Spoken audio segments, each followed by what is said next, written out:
Dean Tzembelikos is the founder of Cade Global, and in fact, Nanobytes. These cheeky little things that you've seen myself and Dan play with on Game On Australia on the weekly show, and he's been kind enough to give me his time because, I mean, far out. There's so much happening. Dean, great to speak with you. You too. Where are you right now? What an awesome backdrop to see. Like you've got, you know, are you at your own toy store? Is that how this works? What's the deal? Yeah, well, I mean, basically, this is our showroom. So it's the place where, you know, when things have kind of gone past enough development cycles that we start to kind of place it on our shelves and give little previews, generally to toy trade people as to, you know, what the upcoming new series or concepts are. So yeah. Now, I want to take out people who haven't seen this before and might not be familiar with you or Cade Global or in fact Nanobytes. I usually give our audience an opportunity to get to know the people that I'm speaking with, and so give us a little bit of history with regards to, you know, your great extensive experience in toys and toy making and so on and so forth. Okay. So I grew up around toys. So I'm third generation toy man. My grandfather originally started in the 60s making pedal cars. And so he started a company called Pines of America. And eventually that became known as Power Wheels. So he started in the business. And I grew up, you know, kind of around it a little bit. And then my uncle joined Bandai in 1991, just before Power Rangers took off and became a global phenomenon. And then I moved here in 2002 into Hong Kong, which is where I am right now. And, you know, 19 and a half years later, we're still here. And now, of course, working with my wife, who I met along the way, and we have 3 little kids as playtesters. That must be the most amazing thing. And I can imagine my kids go absolutely bananas for these, and because I've got a couple of boxes of them in the garage, thanks to you guys, and you know we're doing giveaways and mucking around with them and doing videos and so on and so forth. And my kids have discovered them. And so it's quite often of an afternoon, particularly my 5-year-old who gets home from work and starts, you know, nabbing me on the shoulder going, Dad, can we open a Nanobyte? I want to really open a Nanobyte. And, you know, we're going to get to all of that. But for you as a kid growing up around a family, 3rd generation toys, to me, as somebody who loves toys and loves collecting, I can only imagine that would be such a dream. Was it like that? Was it just really cool as a kid to grow up around these toys? Were you even allowed to play with them? Did it feel like a toy factory for you? It was. I mean, it's kind of strange because it's my mother's father, and of course I'm half Greek, so like most Greek immigrant families, my father was in the restaurant business. So you know, my grandfather lived in the US. I grew up in Toronto, Canada. So my day-to-day was not as toy-centric. It would be more when he flew up, he'd always have a case full of toys. And it was amazing. You know, you get to check out all these new things and you know, it was very privileged whenever he'd come to town. So yeah, that was super cool. And, you know, my time as a kid was, well, it started out right with like He-Man, Masters of the Universe, and then eventually, you know, the big one for me as youth was Transformers. So I mean, you know, and then video games coming along too. I remember there was a company he was involved with in Canada named Irwin Toy, and they actually were the distributors for Sega. So, I mean, going to the toy show in downtown Toronto, I got to go a couple times because they usually don't let kids in. it was memories that I still hold near and dear to this day. I mean, I got to play in all these like cool video games not yet released. I mean, it was really really special. So I don't take any of it for granted. It's a privilege to do what we do, and I love it. Do you think you would have ended up in toy making, toy manufacturing, if not for the history of the family? There is a very high percentage chance that that's where, I mean, I think there's a few different divergent paths that any person can go, and interests that any person has. But there's some things that you kind of look at. And one of those things that I've always looked at is over time is like, I love making toys. Like I really do. I enjoy it. Much, my wife Kat, she puts up with this sometimes. I'm like, I have an idea. She's like, enough of the ideas. Okay. Like we've been listening to them for 14 hours today. It's time to just have the glass of wine and let's chill. But yeah, I think that there'd be a very significant chance that it would have brought me to the same industry, regardless of the background. So Nanobytes themselves, was that a I have an idea moment? Yeah, that was exactly that's exactly what it was. It was like 2.5 years ago. Pretty stressed out because we have 3 children here, and we were this really small company, and I wanted something big. And I've already built a toy company at the time, and we sold it off. We got acquired, actually, by an Australian owned company. Yeah, a gentleman, a company named Zing, owned by a gentleman named Pete Cummings from Perth, actually. I know Zing very, very well. Yeah. Yeah, I love Zing. One of my absolute Very, favorites. very, very cool company, and so he acquired my first toy company, which actually my uncle and I founded, and his partner as well, back in 2005. And so he bought us in 2015, and said, all right, I'll buy if you come run my international business. So I did that for a few years, and it was nice. It was great. Met some great people, and made some really strong friendships along the way. But I kind of had the itch to do my own thing. So as you start out, you make one thing, you make 2 products, 3 products, but you were looking for something big, or at least I did. I wanted something that would be just transcendent and really special, and to stretch out and try to have a big idea. So I think it was about 4:30 in the morning, and I'm up, and there's about 2 months to go until this toy fair, and here I am naively thinking, like, I need something I can pull off in 8 weeks. It actually came into my head. I'm like, wow, this is a big one. It's a physical world, it's a digital world, it's a unification of both. It's data driven, it's information based, it's got its own little style guide and art, and I didn't see it as it currently is now, but the idea popped in there, and I just kind of sat down, and I was like, oof, it's gonna be bumpy, but it's a big one. This is exactly what I was looking for. So it was very organic, and from there we kind of haven't looked back. So I mean, it's a big idea. It's sort of bumpy, but this is what you're in for, and you're excited about it. But I know Nanobytes as we know it now. I know it, with the app and the digital world and the expansions and the new series that are coming out and the additions over the course of time. And I've seen Nanobytes where it is now.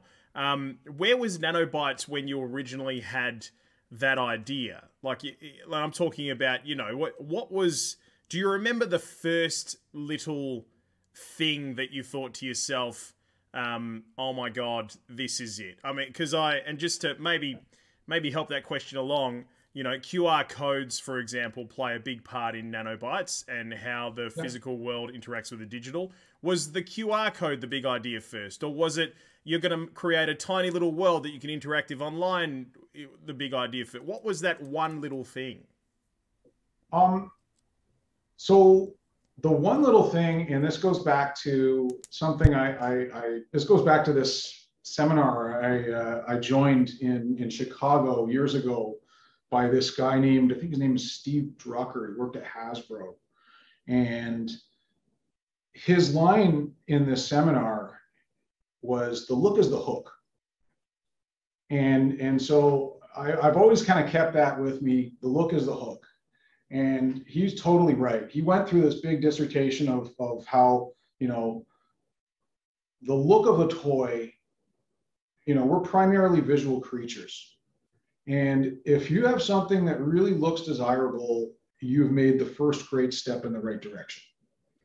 So the first thing was that, being a child of the 80s, I'm like, I want something retro, cubular, okay, kind of 8-bit like.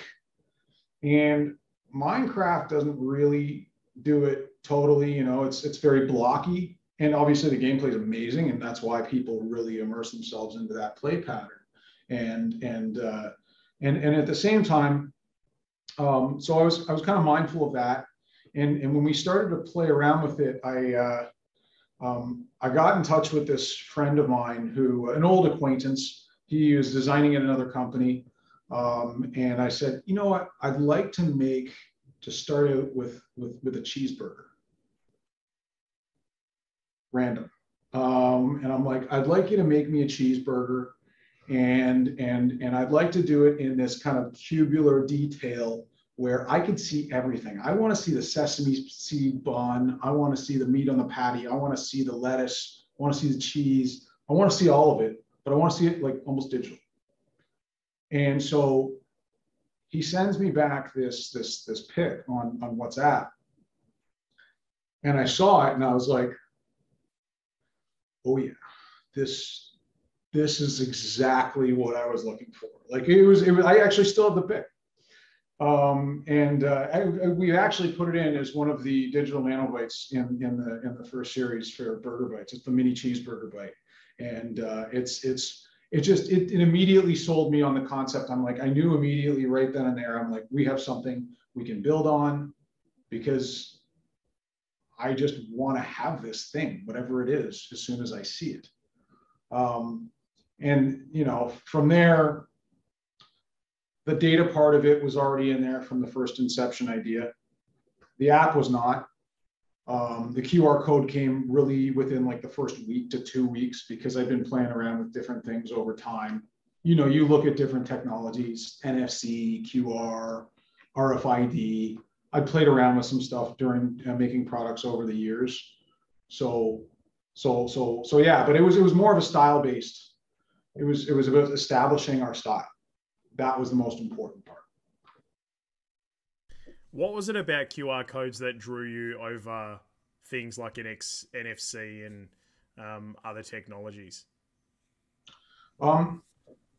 So a QR code is something that almost every single phone can now immediately detect. It's super fast. You don't need anything with it, and it's also very visible. So if the style is right, the QR code, it will give you a mental prompt that you need to make an action with your device. Where an NFC reader, there's a couple potential issues there. It's seamless, but you don't know it's there. It's also potentially highly defective. So I'm sure this technology will evolve over time, but at least when I was first sizing this up, I said to myself, I'm like, okay, people need to know that there's a call to action intuitively. A QR code will do exactly that. And I think that, in a serendipitous roundabout way, COVID has definitely helped us along with that adoption rate. So like even my mom can do a QR code now. I mean, no problem. It's very, very widely adopted now. It's incredible that you mentioned that. I feel like I'm seeing QR codes everywhere. And I'm not just talking about, the fact that out here in Australia, and it must be the same for you guys over there, that's the way that you sort of check in and you've got your apps and so on and so forth when you're floating around because of COVID. But I feel Yeah, like a lot of businesses these days have actually taken that on board and gone, people know how to use QR code technology now, so it's something we're going to do. definitely this has helped us. And I think that that's just, that's just dumb luck from our perspective, with regards to our product. That's just dumb luck. But when you're doing something blocky and you're having cubular type of format, you can design that in so you're always seeing a QR code no matter where you're at. After that, there's additional details that you need to kind of sort out, like, can you print small enough that you're able to do this in a very efficient manner so it scans? And there's a whole bunch of different technical hurdles that we needed to jump through, but it's been very, I'd say it's been pretty stable overall. I just love these, and I love them because I love collectibles, I love miniatures, and they sort of, it sort of throws it all together. Is that the cheeseburger that you were telling me about? Is that the exact one? So that's an iteration on it. We didn't have the tomato Right. in originally. So yeah, so that we felt like if we were going to really do this, we needed something a little bit more deluxe. Yeah, so that's a derivative. So, but I love that one. I love it too. I like the colors and all that sort of stuff, and the kids absolutely go bananas for it as well. So the thing about these is that, and this is the thing that really drew me to this in the first place, when I first started coming across these, is that being able to scan these into the app, and we'll get to the app in just a moment. But the fact that there's great quizzes and educational value and jokes and all sorts of stuff. How important to you guys was the educational aspect, or the facts and the jokes and the information and all of that? How important to you guys was that side of creating a toy, basically? That was actually the most important part. So originally it was meant to be a story about everything. Like, everything in this world, whatever exists, whether it's something that's totally mundane like a chair, or a desk, or even things like a burger or pizza, whatever, everything is a story behind it, and there's all sorts of fun facts and jokes. And if you start to kind of get into kitschy pop culture information, you find that the record for scoops on an ice cream cone is 125 scoops. That's a random useless fact, but I love random useless facts. So I mean, for me, this is a huge part of kind of who I am as a person. Popsicles invented by an 11-year-old named Frank Epperson in 1905. Just really cool, information. Or for a game controller, I started to look up things like Nintendo was invented. The company was founded in 1889, and they specialized in playing cards. Like, I had no idea about this stuff. So that's where really the initial concept came from. It was like, it's cubular, it's data based, and we're going to put some data inside. So you'll scan it, and then it'll tell you, just on a simple website. That was where we started. I met a web designer, and we had him design our website, and it was okay, it was all right. But I didn't really after you do a few of them, you're just like, it's nice. But I mean, I'm a kid at heart, so I get bored pretty quick. So I'm like, yeah, it's good. Next. So yeah, the data part of it, that was right at the outset. That was really kind of one of the most integral features. And it's actually still, I would say it's still the backbone of everything. The whole world springs out of the data. Yeah. Let's talk about the world. You download a digital app, and you can use the world, and you scan these toys into the world, and you unlock certain things. What's the process been like when it's come to creating a digital world for somebody who, whose career has been primarily creating physical toys?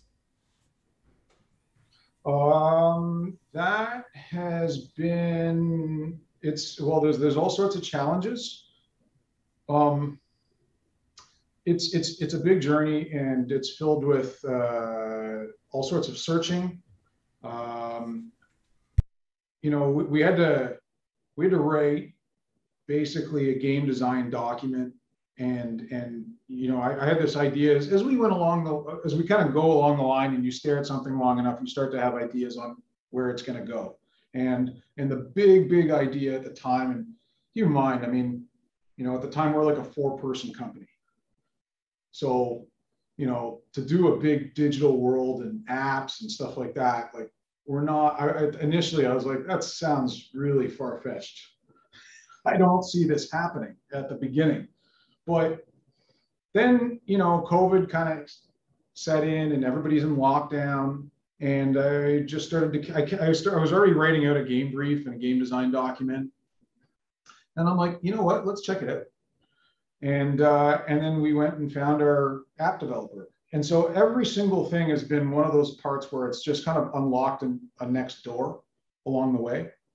And then we've solved the next challenge and the next challenge and the next challenge, but opportunities have also kind of sprung up. So even though it was a big idea and I have zero experience developing apps, well, now I have some experience developing apps, not on the technical side, but yes, on the game design side. It's been one of those things where you're looking for people who are experts at what they do, who can mesh well with your values and creativity. And we just went really hard on this during the first lockdown, and we went around the world, found a great team after interviewing about 40 different companies, and locked in, and I have a tremendous amount of respect for them. Nothing that I would ever like. I would never have my own app company. I got to say that seems quite crazy. Because there's a lot of technical stuff that you don't even see, that I don't even see. But it's been we managed to find the right people. We have a good fit. We have a mutual respect for each other, and now we feel like we have like a team that's an extension of ourselves, just based in Eastern Europe. And we Zoom every week, and we have really good discussions every day. And now we're at a point where we have a digital universe, and it's evolving every week, and it's exciting. Does it get to the stage where, actually, I'll start with the question before this one. I'm the sort of person who, like, I have a vision, I know what it looks like, but I'm not very good at articulating it to be able to describe it to somebody. I can see it perfectly. I can see colors, I can see visuals, I can see designs, I can see everything in here. It's just so hard for me to describe it to someone. Has it been frustrating for you at times, just knowing exactly the vision that you've had in your head, to try and bring something like this together and bring it to life, to try and impress upon others what it should look like and feel like and sound like, and when you touch it, what it's, all that sort of stuff? Yeah, I mean, okay. Yes, that's a challenge.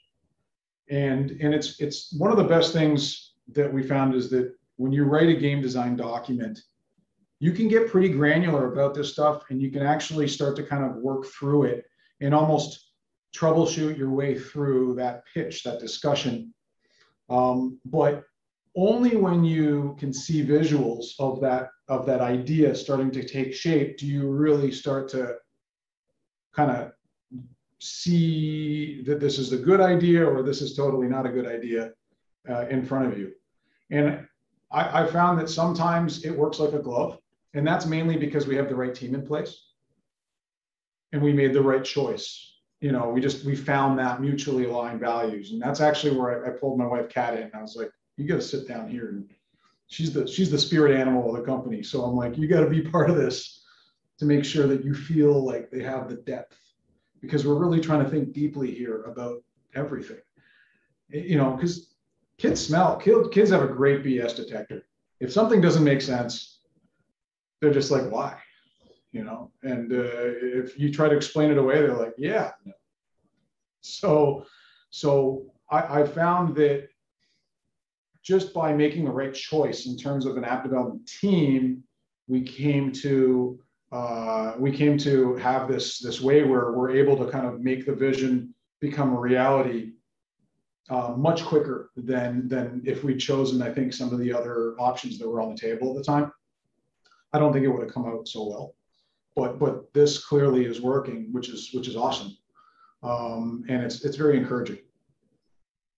Obviously, you know, you've got numbers that you're following, downloads, so on and so forth, when it comes to the digital world and sales. And how's everything going? How's it coming along? So we started out in just Australia to begin with, and then Poland, and now we have the UK and Croatia coming on.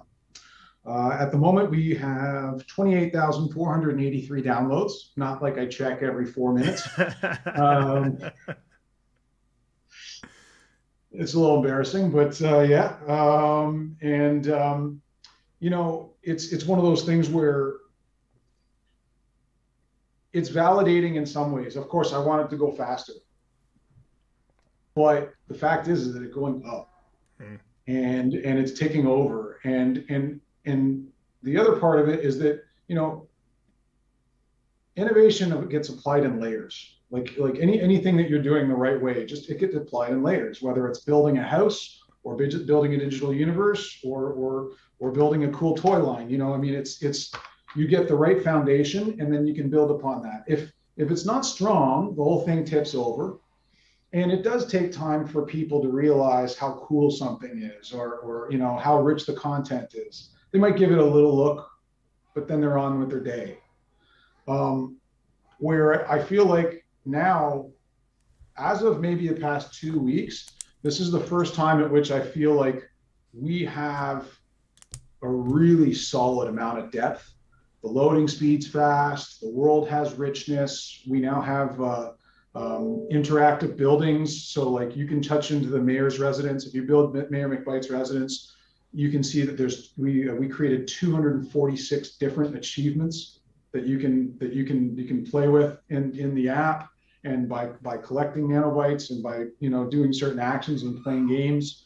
You know, it's one of those things where it just takes time, and you just have to stay at it all the time. Eat, sleep, breathe it, put it in your Cheerios, and just like, you know, you really do need to like think in this digital world to kind of make it truly happen in the physical world. But it seems to be kind of coming into, and it seems to be coming along. I mean, Australia is about 50 to 60 players a day. I'd love that to be more, but that's kind of where we're at. The new players, I mean. Right now in Oz, we're about 4,500 players. So that's hey, look, it's grown, it's ticking. And what we're going to do is we're just going to keep on making new fun ways for players to engage in this whole universe. So we're just layering in more and more stuff, more and more features, more and more fun ways to engage. Can you pick that truck back up? Because it sort of made an appearance into the shot, and then you put it back down again. Can we see that truck again, please? Absolutely, yes. Look at that. That is awesome. Yes. Now that's a big truck. I mean, you know, Nanobytes, we used to seeing these cool little tiny thing. That's a big truck. So this is, I mean, you guys are expanding the line of toys, right? So to include some really awesome things. Oh, absolutely. So this is a you know, every good line needs a playset, and so this is a preview of our Series 2. We call it, it's a garbage truck, obviously. So it comes with a receptacle where you can actually put up to about 12 different nanobytes inside. Working forks, so it's got storage in the top, and of course it's also the bite burglar's getaway vehicle. So his day job is, of course, is actually a garbage man, and then he turns into the bite burglar at night. So this vehicle is dual purpose. Well, it looks like a garbage truck. It also has a weapons cache. And so you can rotate the different weapons right here. And of course, if enemies are getting close, you can turn on your jet engines. And then, of course, there's also a really neat, we got a grapple hook feature. So you can put these little drums out wide, and then fire your grapple hooks. And of course, you can put any character you want inside. But yeah, here's the bite burglar. And so yeah, this is something that we'll make actually for Christmas of 2022. Right. Okay. So that, I mean, you know, we're in October of 21. So that's how early you're designing things like playsets for release. Like, we're not going to actually see that on shelves for another 12 months or so. No, yeah, it's we work about a year in advance. We've already started into S3, S4, S5, so we've already kind of started into those and are starting to present some concepts, because you know, we've got 17 characters at the moment within our physical and digital universe. So the cast of characters is growing, the storylines are growing, the way they interconnect is growing, and the way you're going to be able to play with them after collecting the physical character is also growing too. So for a design like that, the truck, how many times will it go back and forth between, I guess, you know, conception and then designs, and then seeing a physical one and holding it in your hands and being able to look at it, and then maybe mucking around with it and sending it back and getting another one? Like, how long, how many of those different iterations of that truck would you see until you're happy with it? Okay, so I would say about 12 to 14 versions generally. Yeah. I mean, it's you know, you don't want to be outputting like, so this prototype itself, this is about a $6,000 US prototype. Yeah. Wow, what makes it worth $6,000? Is it the amount of work that goes into building a prototype like that? Yeah, it's resin based. I mean, if you drop this on the floor, it would shatter like porcelain. So it's yeah, they're very fragile, but you get real functionality. It's all printed on a one-off basis. You're working with engineers who are going to make it so it can be done in a manufacturing capability, as well as not just look good in concept. And then when we finally output a prototype, as any experienced toy maker will know, is they're also sending it to the factory for costing, because we do have certain price points that we want to hit. $29.99, $39.99, $49.99. Like, these are all, you know, of course, Aussie dollar or even Canadian dollar, quite similar usually. But you got to hit those numbers. And so you might come out a little bloated on cost. Freight rates have gone crazy now. So you got to be mindful of all these little things that actually stack up. If you're like 2 inches too wide, then you can fit less pieces in a container. And that didn't used to be a problem back when freight rates were in a standard way. But now we're in a scenario globally where freight is 10x more expensive than it used to be. So those 2 inches multiplied by 2 pieces per carton, multiplied by all the products that fit in a container, it can turn into say $5 to $10 at retail on the unit price.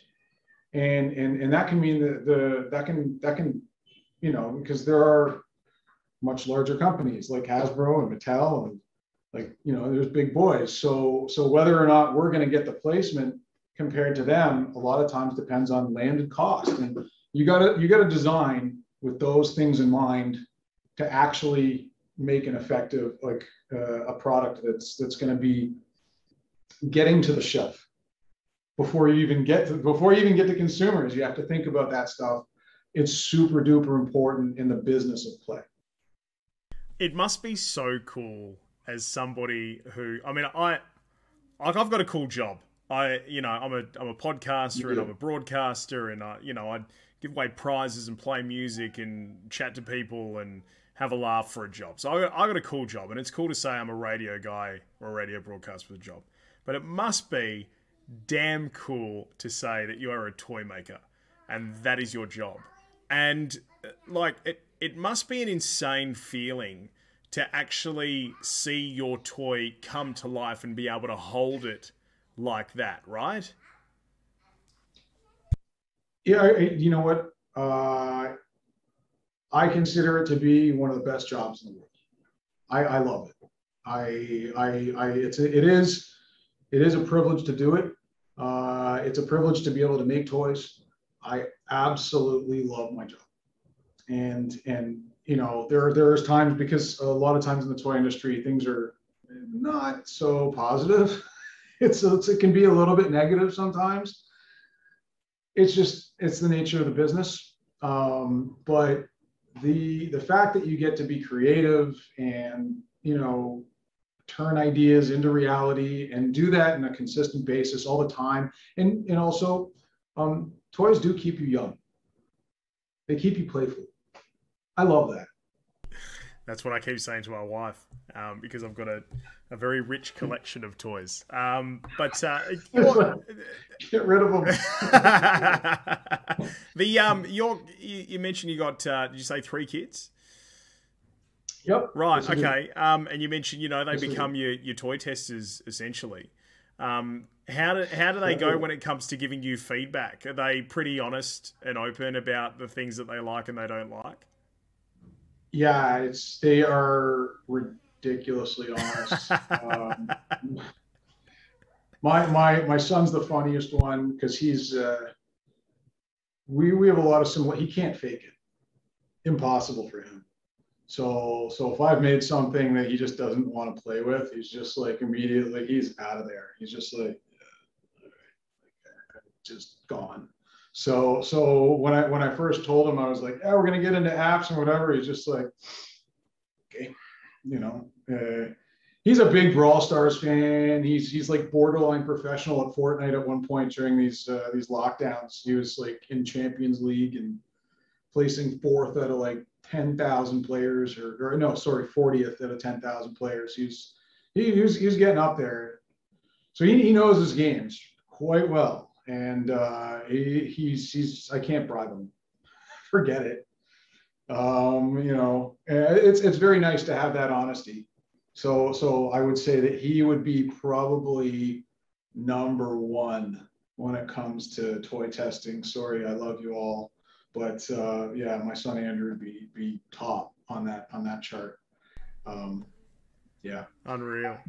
Yeah. Now, looking ahead, what's next for Nanobytes? I mean, we've got the current iterations. We've seen Series 1, Series 2 is rolling out. You know, can you tell us about some of the cool things that we can look forward to, in particular over the next, I guess, sort of 6 months, looking short term? Yeah. Okay. So actually, one of the coolest things is what's happening between now and Christmas. So we have products that's there, that's on the shelves, and at the same time, it's like, one of the things I've realized is that when you create this digital world, you want to layer in all these different features. You can't do it at once. So now we've gotten to a point where we have a nice amount of content, but we're not stopping. So every single 2 weeks, we release new updates. And the latest one I've been playing with has been super fun, because we put in what we call this WebSockets. Basically, this makes the whole in-store experience like super smooth, no loading, nothing, just seamless. So it makes us look like we're like an EA game. And so that's something that I have in my testing server. Wow, I'm very happy about that. It will be released this week, production. So that'll be the newest update. We will also include, well, you'll see in the architecture of the world, there will be all of a sudden an airport that's going to be part of the map, as well as a cargo railway system. So those will join the whole digital universe this week. And then in the next 2 weeks, we are working on more depth for existing mini games. So with Bytemart Blitz, I wanted to have like a power meter. So if you get a bunch of them in a row correct, you can activate turbo. And then if you hit that, you get like a double, triple points. Kind of reminds me of like Guitar Hero back in the day when you're like, you're really good, and then all of a sudden you get turbo available. So that should be that's going to come online within about 2 to 3 weeks. Bike Quest, which is activated with our Nano Arcade playset, with this bad boy. Right, yeah, there you go. So I wanted this to be like, it looks like a building, and of course it's this video arcade, and then you pull a joystick and then it opens up this world. And the world has trapdoors. It has an exclusive character, Crazy Ivan, who you can scan into the Nanobyte. By the way, Crazy Ivan's actually one of the owners of our app team. And so the whole thing has, eventually it has a payoff in the middle where we include a mythical Nanobyte inside. But you got trapdoors and stuff. The video game that it activates, which is Bike Quest, is like a classic platformer. And what I wanted to do was I wanted to make it so the experience behind Bike Quest would be just something that you can really get into. So at the moment we got like one level, but it's a dynamic level. There's 7 different ways or 10 different ways that it plays out. But moving forward, we're going to introduce like 3 to 4 levels and then our first boss. So you'll be able to actually like go through the levels, get higher scores, activate more and more of the nanobytes in the actual game, and then eventually go and face off against a boss. And then we're putting in additional levels as we move forward. And so we have some really cool themes for those too. And of course the physical collectibles will play into the gameplay there too. So that's coming like in like 2 to 3 weeks. So that's going to be fun. After that, we're going to activate the cargo ship. So all of a sudden, right now it says coming soon. So that whole part of it is going to become a reality. And then after that, we're going to put in a PvP trivia game. So you'll be able to go back and forth and test your knowledge and all sorts of different random kitschy things. And then we're also layering in a science lab and a couple other buildings. So that's all between now and December. Far out. If that's between now and December, I can only imagine what the next year holds, and the sheer amount of volume of content and stuff that we can look forward to, which is really cool. Yeah. If enough people are playing if enough people are purchasing the product and stuff, because that's the gasoline we run on. So if people go and buy nanobytes and they're really, really into it and they get into the world, and if they're into this, then it really does unlock all sorts of potential that we can grow into, and it just makes the whole play experience just so much richer and so much more fun. Now, it would be remiss of me not to do one of my favorite things that I like doing and open one of these in front of you just to see which nanobytes we're pulling out of this one today. And I got to admit, mate, I've probably opened more than I'm safe to admit in front of people, because I just love the idea of the surprise. So out comes this. I love these blue boxes that you guys have created, because the idea of being able to just stack these with the pins and the holes and stuff. Yeah, look at that. That is great. Yeah. I mean, I really admire just the depth of thought that's gone into creating these toys. Thank you. Yeah, we really dorked out on this pretty hard. Well, hang on. Which ones did I get? So in here, you get your nanobytes. You get your code as well that you put into the game to make sure that you actually tick off the fact that you've collected these nanobytes. There's a bit of paperwork in here that shows you, obviously, the different bytes that you can collect and so on and so forth. And there are so many there. Okay, let's see which ones I got. I got the chocolate bar, which I don't have the chocolate bar yet. So yes, that's a big win. And oh, look at that. Tell me that's a croissant. That's a nano croissant. This is so good. Yes. Oh, wow. I love that so much. This is great. And do you know where croissants originally come from? No, I don't. But if I was to scan that QR code into the game, I would find that out, right? You would find that out. Right. Yes. But and they originally were not called croissant. They were called a kipferl. A kip fleur? Kipferl. Kipferl. Kipferl. Kipferl. Where did they come from? Austria. Austria. So there you go. Yeah. They're not from France, like we all thought. No. They became a national product of France, I think, in 1920. Wow. Yeah. Unreal. Dean, before we let you go, mate, is there anything else that you want to just let the audience know about or say? You know what? No, actually, I'd just like to say thank you for having me on. Thanks for being a fan of what we've created as a team. And if you haven't checked out Nanobytes and you want to, then I think they're available at Big W and Toys R Us and Toy World. And it's a little bit of fun, a little bit smart, a little sneaky education, but pure entertainment. Love it, mate. Good on you. I'm going to keep collecting these bad boys. Thanks, Dean. Good to chat to you. Awesome. Thanks, Pete. You too.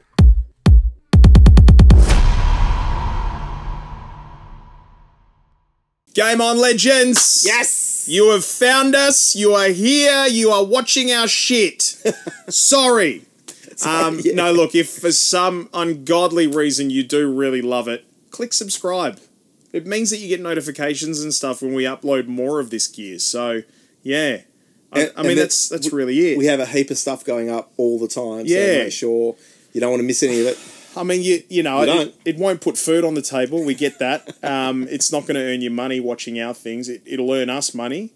We're not even monetized yet. No, we're not. That's how bad it is. But, I don't know, mate. Just do us a solid, I guess. Please. Cheers. Cheers.